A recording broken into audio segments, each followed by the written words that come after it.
जय श्री राम। सभी साथियों को बुद्ध काल्पनिक है या नहीं, यह वीडियो उनके लिए जो भगवान श्री राम को काल्पनिक बताते फिरते हैं। बुद्ध का प्रमाण सिर्फ पत्थरों के स्तंभ और बौद्ध ग्रंथों में ही मिलते हैं, जो सिर्फ एक पत्थर पर कल्पना होने के प्रमाण हैं, ना कि बुद्ध के वास्तविक होने के। बदलते भाग यूट्यूब चैनल को सब्सक्राइब कीजिए और वीडियो को लाइक भी कीजिए।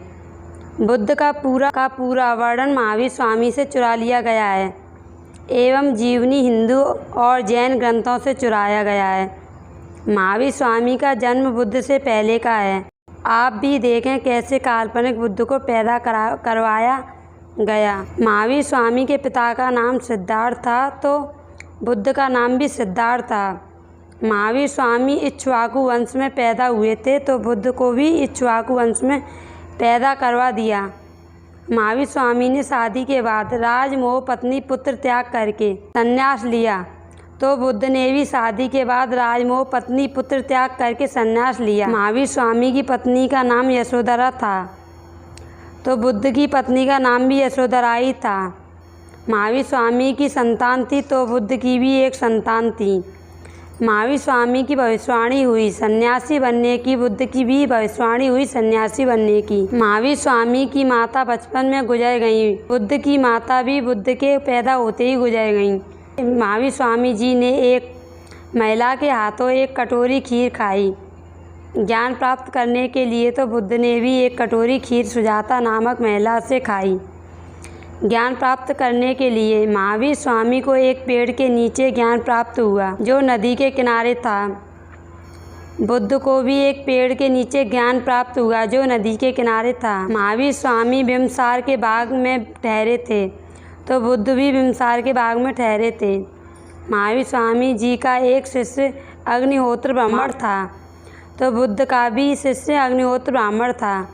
महावीर स्वामी का सांप ने काटा तो उनके शरीर से दूध निकला, तो बुद्ध को भी सांप ने काटा तो उनके शरीर से भी दूध निकला। एक किस्सा आता है जैन इतिहास में। चंद्रवती नाम की स्त्री ने मंगावती साध्वी को इसलिए डांटा कि वो पूरी रात महावीर के संग में रही थी। वही ललित विस्तार के अनुसार चंद्रवती नाम की स्त्री ने मंगावती को इसलिए डांटा कि वो सारी रात बुद्ध के संग में सोई रही। महावीर स्वामी जी के बाल घुंघराले, बुद्ध के भी बाल घुंघराले थे। जैन धर्म का मुख्य ग्रंथ त्रिरत्न है, तो बुद्ध धर्म का ग्रंथ त्रिपिटक है। महावीर स्वामी का कार्य क्षेत्र मगध था, तो बुद्ध का भी कार्य क्षेत्र मगध ही कर दिया।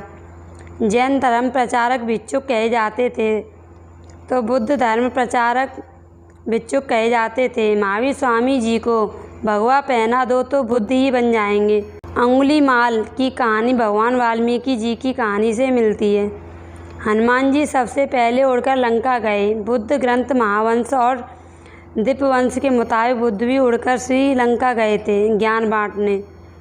महावीर स्वामी के कान लंबे थे, तो बुद्ध के कान भी लंबे थे।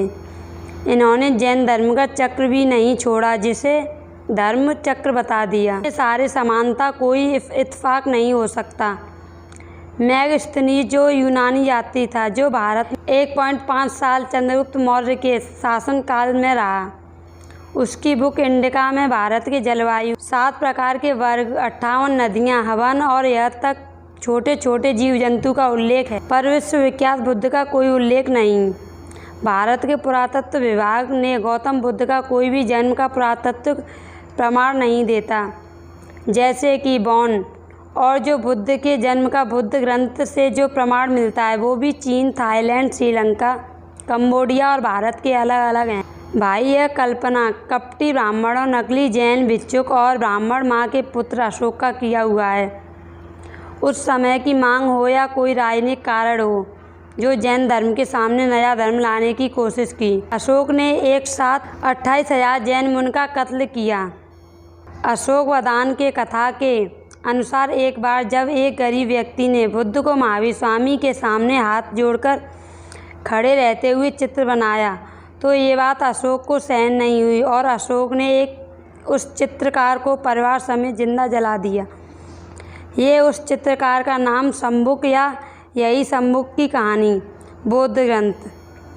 अशोकवदान उत्तर रामायण में मिलावट की गई इन बौद्ध द्वारा इसी कार्य भूतकाल में भारतीयों ने इस भ्रांतिवादी पाखंड पिटकवादी सोच और नकली बौद्ध धर्म को नकार दिया था।